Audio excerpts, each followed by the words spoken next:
We're now joined by Wise for Africa Director, Advocate Brenda Madumise.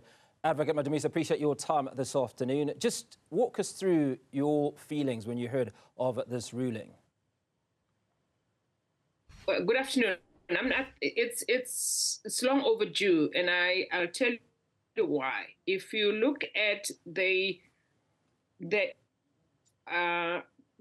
definition of rape and the sexual offences and the number of laws that we have put in our statute books, the objectivity test was first mooted by the South African Law Commission when they were looking at amending the Sexual Amendment Act, the Sexual Offences Amendment Act. For some reason, that objective test was, once the law was being finalized, it was lost, it was gone, right? We then had another step at this when we were looking at the 3 amendments in 2 years ago. And I remember embracing ourselves, made the case that we need to relook at some of these provisions that are now being struck off by the Pretoria High Court. Embrace also wrote to the 3 respondents in this action, the presidency, the Department of Women Justice, and we supported that submission. We wrote to the very 3 government departments, presidency, justice, and women, supporting Embrace's approach, and we had then requested that we take back the Sexual Offences Amendment Act and revisit those sections.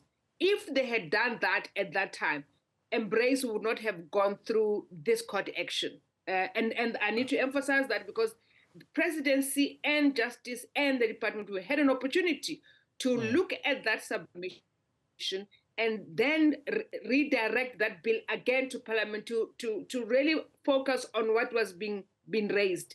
And now we had to have a court decision, which is welcoming. And we welcome it because it closes the loop that we've been talking about, that the burden has always been placed on victims and survivors of sexual offences and rape in particular. Well, Advocate Madumise, maybe you could unpack for us the difference between the subjective belief test and the objective test in determining consent, and why this shift is so important.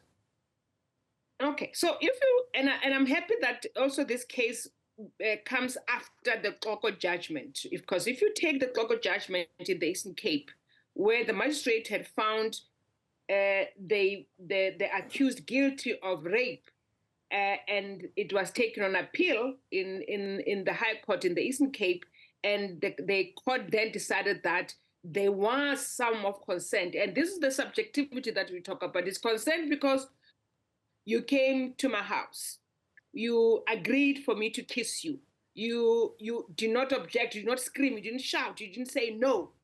So I lay Brenda in the impression that there was tacit consent, right? So it's very subjective, right? And that Xoko judgment, when it was appealed to the Supreme Court of Appeal, and the Supreme Court of Appeal rightly said that you can consent to this form of act, and it doesn't mean that if I consent to this form of act, I've consented to everything else. That consent can be withdrawn at any given time. And that's very important. And what this case has done is solidify all of that, that you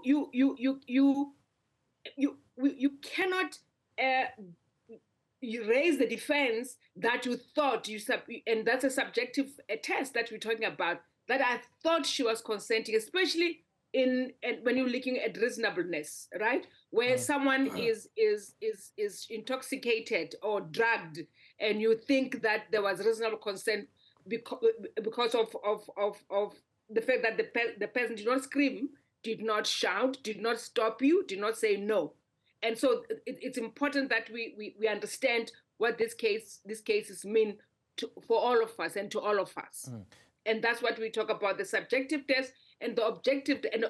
And what this case also does, it deals with the rape myths and the stereotypes. Because, I thought she consented because I thought her no meant yes or whatever. So it is dealing with all of those things. But it also requiring from the accused person to show what steps they took to ensure that they understood that there was consent from the word go. And so it's important that we also then putting the responsibility on accused to show at what point did they think there was consent, and what kind of consent was that?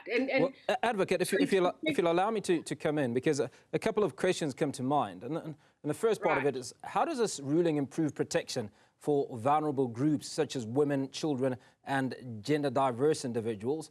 And in the second part, what sort of advocacy is going to be carried out by organisations, such as the ones you represent and others, to make women in particular aware of this ruling and what it is that their rights are?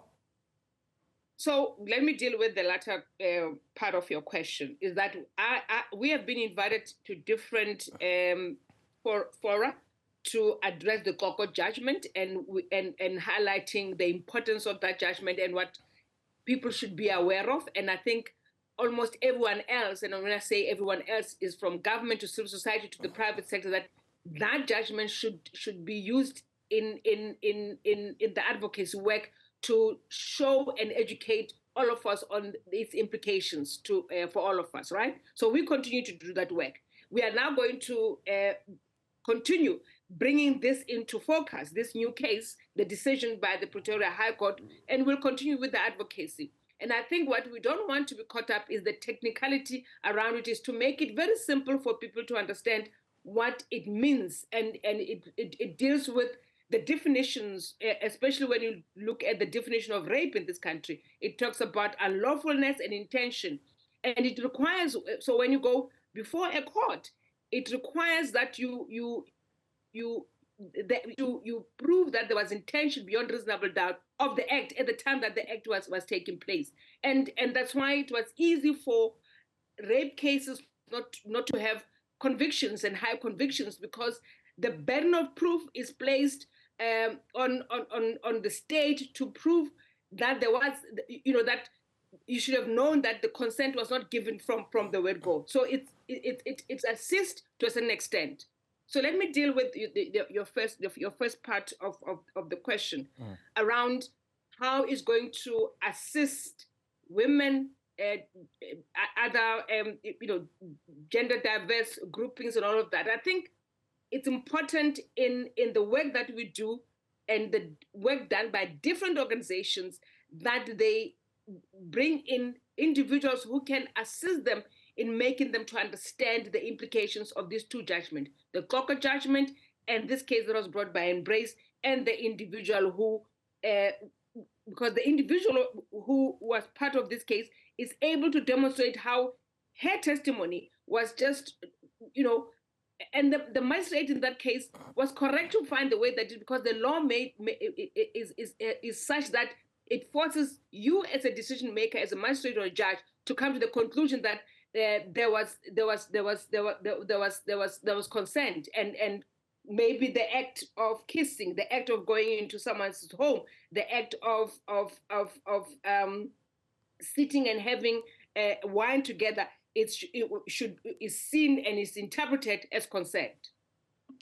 Now, what legal or systemic challenges do you foresee in implementing this change in the law? Because change is one thing, a big part of it is the implementation process. Absolutely. I think the implementation, remember now we've got, it's part of the jurisprudence.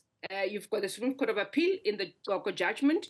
So almost every court of law sitting in this country know that there's precedents, and they have to look at those judgments and interpret and apply, right? Including in this case with the High Court. So that's the first thing, is the application of this precedent if when you are faced with similar cases before you as a judge or a magistrate. But also the practitioners, the prosecutors, defense lawyers need to be aware of the provisions and the judgment themselves, so that then they understand, once they go and argue before a magistrate or a judge, what they are arguing.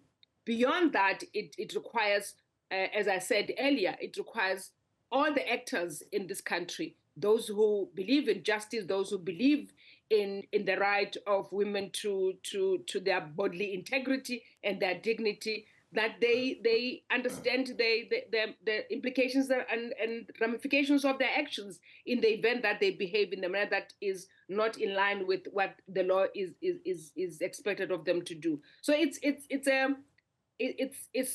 as I listened earlier, the answer is not going to give us, we are not going to see drastic changes immediately, but I mean, we are planting the seed today, hoping that in the next year, 3 years, 6 years, 5 years, 10 years down the line, that we begin to, to make sure that the plant is rooted correctly. Well, that's where we'll leave that conversation. Advocate Brenda Madumise giving us her insights in those amendments to the Sexual Offences Act and saying that it was long overdue.